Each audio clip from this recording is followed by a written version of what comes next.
नमस्कार, स्वागत है आपका संवाद 365 में। आपके साथ मैं हूं दिग्विजय सिंह चौहान। हाजिर हूं उत्तराखंड की खबरों को लेकर। आइए नजर डालते हैं उत्तराखंड में क्या कुछ खास चल रहा है, क्या कुछ उत्तराखंड की खबरें हैं। राज्य मंत्री धन सिंह रावत के केदारनाथ धाम दौरे पर आने के बाद कोरोना पॉजिटिव रिपोर्ट आने से रुद्रप्रयाग जिले में हड़कंप मचा है। खासतौर पर केदारनाथ धाम में लोग परेशान हैं। गौरतलब है कि मंत्री धन सिंह रावत केदारनाथ धाम पहुंचे थे, जहां उन्होंने केदारनाथ के दर्शन किए, साथ ही पुनर्निर्माण कार्यों का भी जायजा लिया था। साथ ही तीर्थ पुरोहितों की विभिन्न समस्याओं पर भी उनसे बातचीत की। ऐसे में वो लगभग केदारनाथ धाम के दर्जनों लोगों के संपर्क में आए हैं। जबकि विधानसभा सत्र को लेकर उन्होंने कोविड टेस्ट करवाया था, उसकी रिपोर्ट पॉजिटिव आई है। वहीं डीएम का कहना है कि जो भी उनके संपर्क में आए हैं वो घबराए नहीं। स्वास्थ्य विभाग की टीम को केदारनाथ भेज दिया गया है। ये केदारनाथ में अभी माननीय मंत्री जी, प्रभारी मंत्री जी के कोरोना पॉजिटिव होने की न्यूज़ मिल रही है। उसके क्रम में ये निर्णय लिया गया प्रशासन के स्तर से कि जैसे ही कोई पेशेंट विजिट करता है, उनके जो कॉन्टैक्ट होते हैं हाई रिस्क, उसके क्रम में वहाँ पे कॉन्टैक्ट्स का ट्रेस करके। बागेश्वर जिले में कोरोना से एक और बुजुर्ग व्यक्ति की मौत हो गई। 75 वर्षीय बुजुर्ग व्यक्ति को हायर सेंटर हल्द्वानी ले जाते समय उसकी मौत हुई।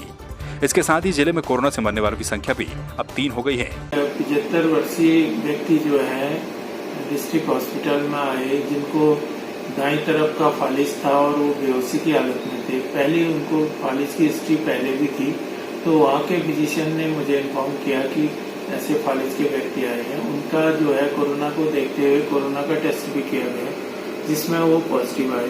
टिहरी झील में नौकायन एवं बोट संचालन शुरू होने से टिहरी के बोट संचालकों के चेहरों पर खुशी की लहर देखी जा सकती है। इस निर्णय के लिए बोट संचालकों ने जिलाधिकारी का आभार जताया।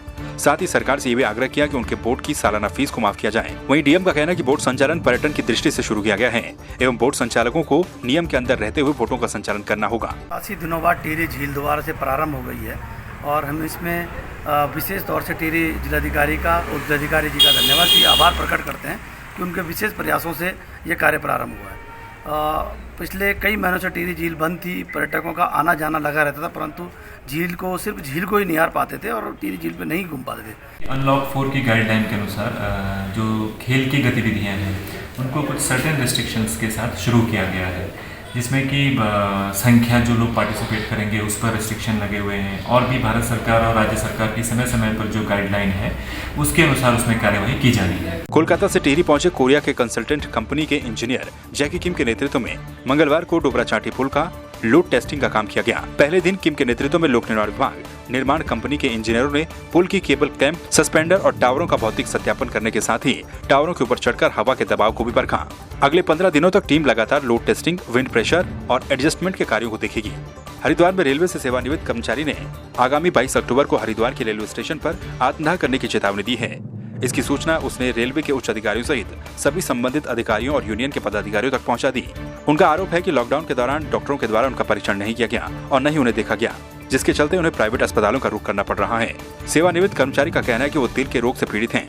दवाई वो देते नहीं, सब आप असभ्य से बात करते हैं, बदतमीजी से बात करते हैं। उस दिन भी मेरे साथ बहुत ज़्यादा बदतमीजी से बात करी है और अगर बात मतलब वो मैं उन्हें कुछ भी नहीं करनी, अपने अधिकारियों को करी है। जब मुझे इंसाफ नहीं मिल रहा, मैं सब जगह कहता रहा हूँ। और जब कमज़ोर आदमी करता क्या है, कमज़ोर आदमी तो जब दवाई नहीं मिलेगी मरता है। तो इसलिए मैंने अपना जो है 28 मजबूरी में आत्मदाह करने का फैसला किया है। सर, मेरा तो यही कहना है जी, बस कि जो आरोप लगे हैं उसकी जांच चल रही है और आत्मदाह का ये जो है उन्होंने अपना जो बताया है, जिक्र किया है, ये अपना सबका अपना अपना प्रोटेस्ट करने का, अपोज करने का तरीका है, तो इससे मैं सहमत नहीं हूँ। बाकी मैंने अपनी जो कंप्लेंट्स वगैरह हैं अब वो अपने इंचार्ज अपने डिपार्टमेंट को बता दिया। कोरोना महामारी को देखते हुए जोशीमठ में नगर पालिका प्रशासन ने मुख्य बाजार में जागरूकता अभियान चलाया। इस दौरान लोगों से मास्क पहनने की अपील की गई। साथ ही कहा गया कि जो भी मास्क नहीं पहनेगा उस पर 500 रुपए का फाइन लगेगा। इसमें हमारे डायरेक्टर साहब के और शासन के जो निर्देश हमें प्राप्त हुए हैं कि हमें 7 दिन तक जो है जो नगर क्षेत्र में बिना मास्क के घूम रहे हैं उनको जो है हमने बताना है कि आप मास्क पहनो और जो मास्क नहीं पहनता है उनके ऊपर अग्रिम कार्रवाई करने के लिए आदेश दिए गए हैं। पौड़ी जिला अस्पताल में एक ही लैब टेक्नीशियन दोहरी जिम्मेदारी निभा रहा है।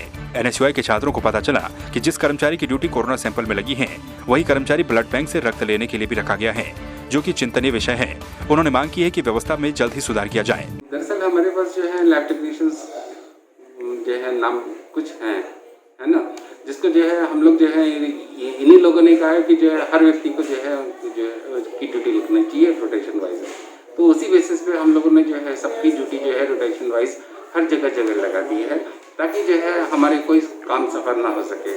सर, सर्वप्रथम तो मैं यह कहना चाहूँगा कि जैसे कि हम सभी जानते हैं कि रक्तदान महादान, आज इसी कारणवश हमारे एक भारतीय राष्ट्रीय छात्र संगठन के साथी, जो कि वर्तमान में गढ़वाल विश्वविद्यालय के छात्र संघ उपाध्यक्ष भी हैं, उनके द्वारा इमरजेंसी में ब्लड डोनेट किया गया। सर, हमारे द्वारा लगातार यहाँ पर रक्तदान किया जाता है, चाहे लॉकडाउन का समय हो या कोई अन्य आपातकाल की स्थिति। युवाओं द्वारा मुझे बड़ी खुशी होती है कि हमारे पौड़ी के युवा लगातार इन जनहितों के कार्यों में आगे आते हैं। गवर्नमेंट की तरफ से ये चाहते हैं कि यहाँ बेस गवर्नमेंट का मेन हॉस्पिटल है ये, और ये डिस्ट्रिक्ट का मेन हॉस्पिटल। यहाँ पे जो लोगों की टीम है, टीम वाइज ठीक से काम कर रहे हैं और टीम भी ठीक रहे, और इनका जो कोविड का जो डॉक्टर यहाँ जा रहा है, इसका डॉक्टर जो ब्लड डोनेट कर रहा है, तो वो बहुत बड़ी प्रॉब्लम है। मतलब कहीं ना कहीं गलती तो हुई। ब्लड बैंक में और यहाँ पर भी लगा रखी है कोरोना की कोविड सैंपल में जी, जनरल पेशेंट के भी सैंपल ले रहा हूँ और किस तरह कोरोना वाले संक्रमित पेशेंट। देखिए, जहाँ तक मंडल मुख्यालय में जो जिला अस्पताल में उसकी बात है कि एक व्यक्ति को दो जिम्मेदारियाँ दी जा रही हैं, वो सरासर गलत हैं। क्योंकि एक आदमी जो कोविड के सैंपल ले रहा है या वही ब्लड बैंक के अंदर ड्यूटी कर रहा है, इससे क्या है कि स्वस्थ लोगों में भी कोरोना का खतरा बना हुआ है। तो आपने देखा उत्तराखंड में क्या कुछ खास चल रहा है, क्या कुछ उत्तराखंड की खबरें रही। एक बार फिर से आपके सामने हाजिर होंगे उत्तराखंड की कुछ और खबरों के साथ। तब तक के लिए आप बने रहिए संवाद 365 के साथ। नमस्कार।